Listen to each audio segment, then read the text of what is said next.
yourself for the record. Hello. My name is Shawn Siegel, and I'd like to go down the slippery slope immediately and suggest that Texas legislators and their staffs be included in SB 1114. Were this bill to pass, each of you, and of course the many thousands of teachers this bill would affect, would then have to receive as many as 10 catch-up shots, each containing known neurotoxins, in amounts which, were you to inject them into anyone in anything other than a vaccine, but in the same concentrations and quantities, you could be charged with assault. As shown on page 1 of the information I've provided, the FDA told us in 2013 that if you're vaccinated for whooping cough and are then exposed to pertussis, you can develop an asymptomatic infection and infect those around you for up to 6 weeks. What this means, of course, is that if there were a whooping cough outbreak in a school, the freshly vaccinated teachers could then further spread the infection to their students, not to mention to their families and friends.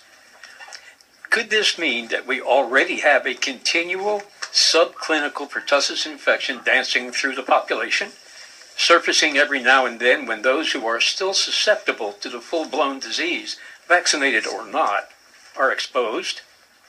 The RON study, also on page 1, tells us that the presence of measles antibodies at the time of infection, like if you're vaccinated and are then exposed to measles, interferes with the common immunological response. That is, you won't or can't develop a traditional rash.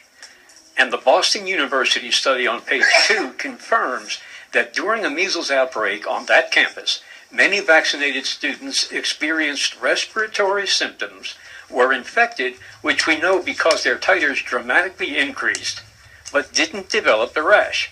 And measles is spread through respiration, not through the rash. But the RON study tells us much more, that measles infection without the rash is related to disease in adult life.